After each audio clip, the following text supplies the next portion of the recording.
जुड़ जाइए विक्रम टॉक्स के साथ, क्योंकि हम आपके लिए लेके आ रहे हैं एकदम नई कड़ी जिसमें होंगी सुनी अनसुनी कहानियां। नमस्कार, स्वागत है आपका विक्रम टॉक्स में। कहानी सुनी अनसुनी के एक और नए पहलू में हम आपको ले आए हैं। जी हाँ, आज इस कहानी के अंतर्गत हम आपको बताने वाले हैं कर्ण। कर्ण जिसको कि महाभारत का सबसे, ये कह सकते हैं कि श्रेष्ठ धनुधरों में से एक। शायद अगर कर्ण अपनी पूरी ताकत के साथ लड़ता तो शायद श्री कृष्ण से लेकर अर्जुन तक को बहुत सारी समस्याएं आती।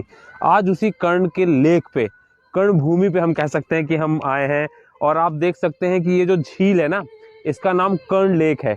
कहा जाता है कि महाभारत काल में कर्ण यहीं आके स्नान किया करते थे, और यहाँ पे स्नान करते हुए ही जब उनके कवच और कुंडल के बारे में आप सब जानते होंगे कि ये कहा जाता था कि कर्ण के पास जो कवच और कुंडल हैं वो अगर उनके शरीर पे हैं तो वो कभी पराजित नहीं हो सकते।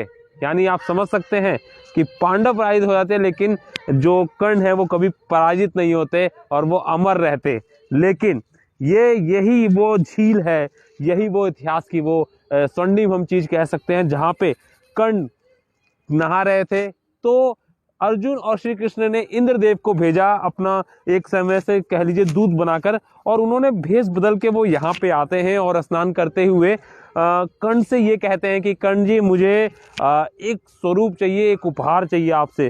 तो उन्होंने कहा क्या चाहिए। तो कर्ण जो थे ना, बड़े दानवीर थे, आप लोग हमेशा से पढ़ते आ रहे होंगे।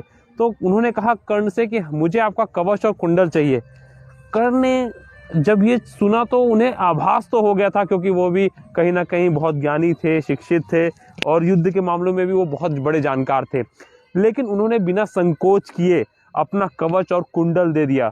और कहा जाता है कि यहीं से महाभारत में पक्ष मजबूत हुआ था श्री कृष्ण और अर्जुनों का, क्योंकि अगर कर्ण अपना कवच और कुंडल नहीं देते तो वो पराजित ही नहीं होते, और अगर वो पराजित नहीं होते तो शायद अर्जुन कभी युद्ध नहीं जीत सकते, और महाभारत कभी इसलिए नहीं जीती जा सकती थी अर्जुन और श्री कृष्ण, क्योंकि कर्ण अगर नहीं होते और कर्ण अगर अपना वजूद जो कहते हैं कवच और कुंडल दान नहीं करते तो वो चीज़।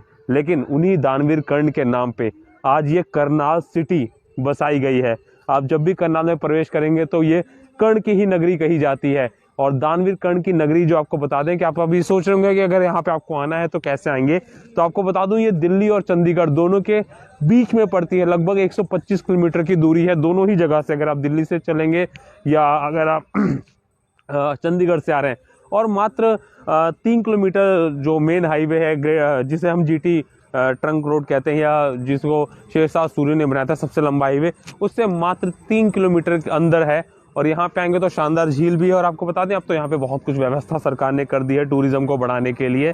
तो कहा जा सकता है कि दानवीर कर्ण के बारे में बहुत कम जानकारी लोगों को होती है।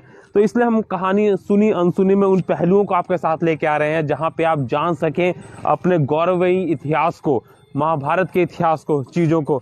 आपको बता दूं ये वो एक प्रतिमूर्ति बनाई गई है जिसमें दानवीर कर्ण को उनके स्वरूप में दिखाया गया। और आपको बता दूं ये जो आप इनका कवच देख रहे हैं जिसमें सिंह है, जिसमें उनके जो है यही कवच इनसे मांगे गए थे यहीं पे, और यही कवच देने की बदौलत कहीं ना कहीं हार हुई थी।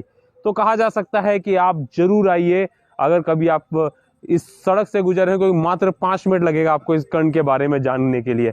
तो ऐसे ही सुनी अनसुनी को बढ़ावा दीजिए। विक्रम टॉक्स को आप अगर अभी तक सब्सक्राइब नहीं किया है तो कर लीजिए, क्योंकि आगे ऐसी बहुत सी जानकारी हम आपके साथ शेयर करने वाले हैं।